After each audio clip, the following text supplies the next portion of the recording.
እውነት በወጣሽ ጊዜ ፍቅር ይናወጣል፣ እምነት ይፈርሳል። የአንድ ሰው መናገር የሌላውን ህይወት ሲያናጋ የቀረው ምርጫ ዋጋውን መክፈል ብቻ ይሆናል።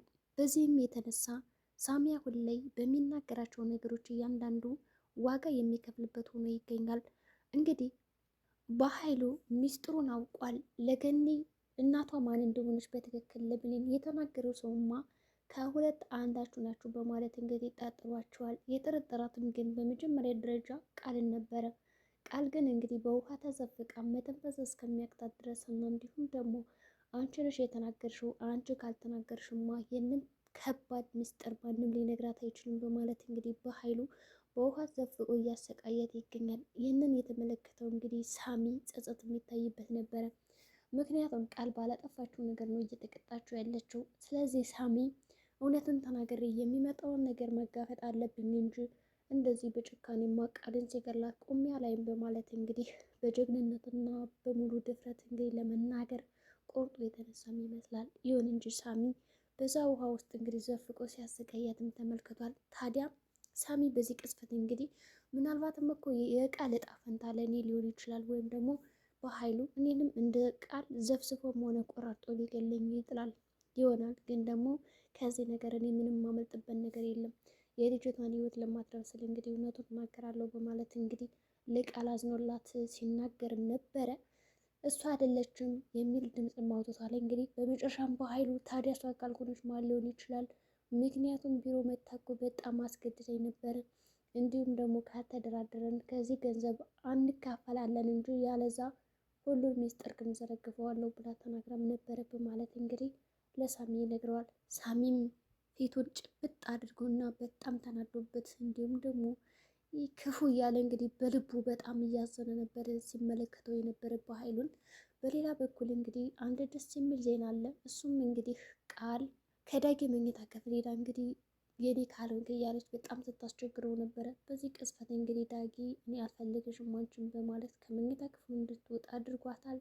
ነገር ግን በዚህ ቅጽበት ብለን ወደዛ መኝታ ክፍል ከሄደችም በኋላ በር ስታንኳኳ አይተናት ነበረ። ነገር ግን እኔ ወንድ ክፍል በዚህ ጨለማ ወይም ደግሞ በዚህ ሰዓት ሄጄ መቀስቀስ የለብኝም በማለት ስታንኳኳ የነበረውን በር ተመልሳ ሳታንኳኳ ቀርታለች። እንግዲህ በረጋ ነበረ ቁጭ ብላ ስትጠብቅ የነበረ እንዲሁም ስለ ሰላም እናቷ እያሰበች ነበረ። ምንም ሳታውቃት ሰላም እንዴት ሆኖ ይሆን በሚለው ታስባለች። ታዲያ በዚህ ቅጽበት እንግዲህ ግቢ ላይ ቁጭ ብላ በነበረበት ሰዓት ቃል ከዛ ክፍል ትወጣለች። ዳጊ በጣም አንቋሾና አዋርዶ ነው እንግዲህ የሰደዳት። እንደዛ አይነት ነገር እኔ ማድረግም ሆነ መጠቀም አልፈልግም፣ ምክንያቱም ምን አንቺን አልወድሽም አላፈቅርሽም ይላታል። እንግዲህ ቃል ደግሞ በጣም የቤታችንነት ስሜት ተሰምቷት ነው እንግዲህ እዛ አልጋ ላይ የወረደችው። ምክንያቱም ቆይ ለምንድን ነው እሺ ከገረድ ጋር እንደዛ የሚያልከሰከሰህ? እኔ ምን የመሰልኩ ሴት እያለሁ ለምንድን ነው እሷ የምትሄደው ትለዋለች። እሱ ደግሞ እሷ እንደዛ አይደለችም፣ ማንኛውም ወንድ ሊያፈቅራት ሊወዳት የምትገባ ሴት ናት። ስለዚህ አንቺ ደግሞ ከማይወድሽ ሰው ጋር ጊዜሽን ባታጠፊ እየተሻለ ነው ብሎ ነው እንግዲህ የነገራት። በእርግጥም ጥሩ ነው፣ ጥሩ ምክር ነው የመከራት። ምክንያቱም ሌላ ወንድ ጋር ብትሄድ በጣም አሪፍ ነበረ። ግን ቃልና ሳሚ አንድ ላይ ቢሆን በጣም አሪፍ ጥንዶች ይሆናሉ። ሁለቶችም የተጎዱ ሰዎች ስለሆኑ ፍቅር የሚገባቸው ከሆነ አንድ ይሆናሉ። ግን ደግሞ ብሌን እና ሳሚ አንድ ላይ ሆነው ዳጊን እና ብሌንን ለመለያየት የሚሞክሩ ከሆነ ደግሞ በጣም ነው የሚሳካላቸው። ምክንያቱም ቃልም ዳጊን ትወደዋለች፣ ሳሚም ደግሞ ብሌንን ይወዳታል። ስለዚህ በሁለቶች የፍቅር ግንኙነት ቢለያዩ የሚጠቀሙት ቃልና ሳሚ ይሆናሉ። እናም አዋርዶ ስለሰደዳት መንገድ ላይ ታገኛትና እንግዲህ እኔ እና ዳጊ እኮ በቃ ራሴን አሳልፌ የሰጠሁት ትላታለች። ብሌን በሰዓቱ አምናትና ተሰብራ ነበረ። በእርግጥም በኋላ ላይ እንግዲህ ወደ ስራ ሂዳ ቆም ብላ ማሰብ ጀመረች፣ ማገናዘብ ጀመረች። ደግሞ ያለ ወትሯ ቃልዬ ብሌንዬ ብሌንዬ እያለች እንግዲህ ማቆላመጥ ስትጀምር ጠረጠረቻት ማለት ነው። ትጅ ሙሉ ዛሬ ለወትሮ እንደዚህ አይነት ነገር የምትጠራኝ በእርግጥም የሆነ ነገር ሰርታለች የሚል ግንዛቤ መጣላት። ከዛም እንግዲህ ስላደረገችው ነገር ምንድን ነው አውቅሽ ስላለች ነው የትም ትላታለች። በዚህ ቅጽበት በጣም ማየት ነገሮች ማለት ነው እንግዲህ ቃል እንደተነቀባ ስንቅ ከዛ ግን የብሌን ውሳኔ ነበረ ዳጊን አምጥታ የነገረቻት ነገር ወስ አይደለም የሚለውን ማረጋገጥ ግዴታ ወደ ክላስ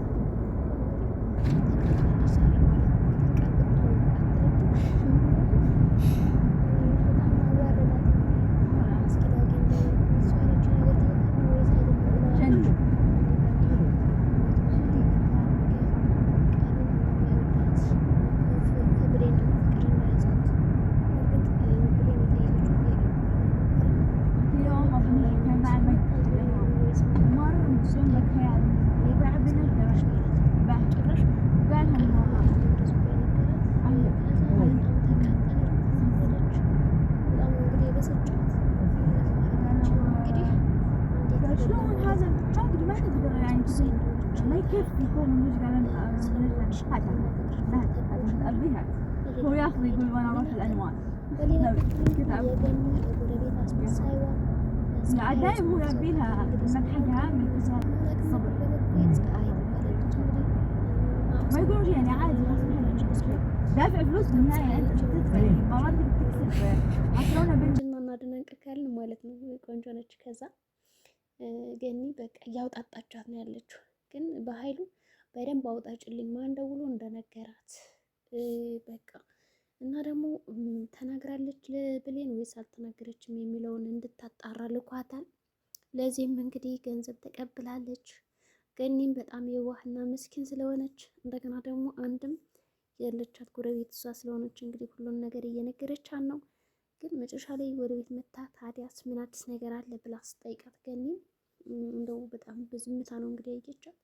ለአንቺ መናገር አልነበረብኝም ስትላት ባጭሩ ቀደም ማለች እና ጎረቤቷ ምንድን ነው ያደረገችው? ጸጸት እንዲሰማት ነው ያደረገችው ገኒን።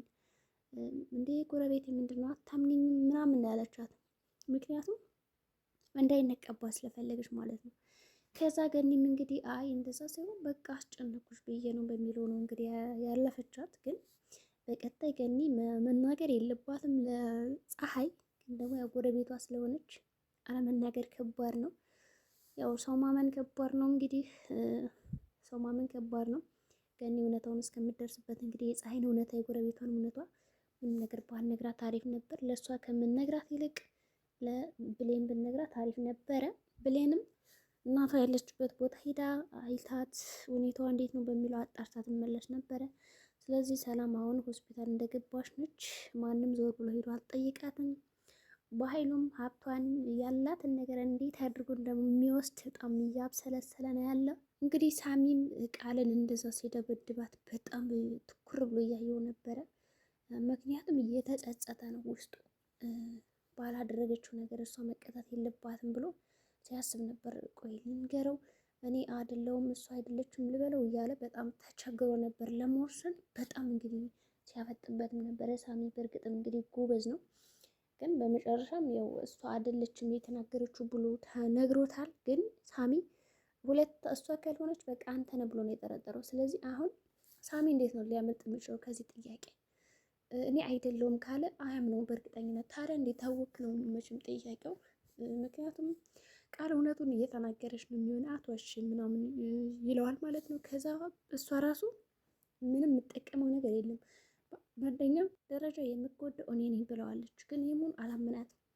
በዛ ላይ ቃል በጣም ታናዳ ነበረ። እንግዲህ ፍቅራቸውን ስትገላለጹ ብሌንና ዳጊ ያውም እንግዲህ ፊት ለፊቷ ስለተሳሳሙ ቅጥል ብላ ነበረና ጨጓሬ እንደላጣችሁትማ አትቀሩም እልጣችኋለሁ እያለች እንግዲህ ቁጭ ብላ ብቻዋን በነበረችበት ቅጽበት መጥቶ ነው እንደዛ ሲያሰቃያት የነበረ።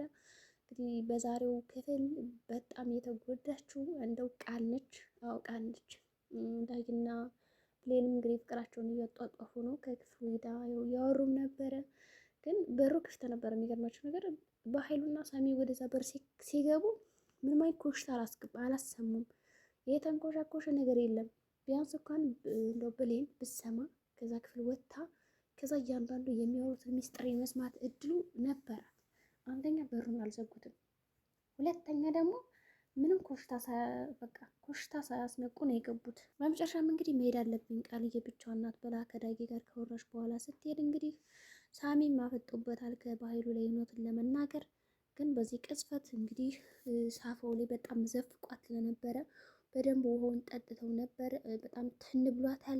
በዛ ላይ መድኃኒት ወስዳለች ቃል ብቻ ሳትሞት አትቀርም። እንግዲህ በጣም ያሳዝናል። ቃል ምን ሆነች ይለዋል። እንግዲህ ምን ሆነች ቃል ይለዋል ደግሞ በኃይሉ ዞር ሲሉ ግን በቃ ቀና አላለችም። መዞር ተደፍታ ነው የቀረችው በአፏ ብቻ። እንግዲህ ፈጣሪ እርዳት። በኃይሉማ ሳይገላት አይቀርም። እንግዲህ ብሌንም ወደዛ መታለች። ሚስጥራቸውን ትደርስበታለች ወይስ ደግሞ አትደርስበትም?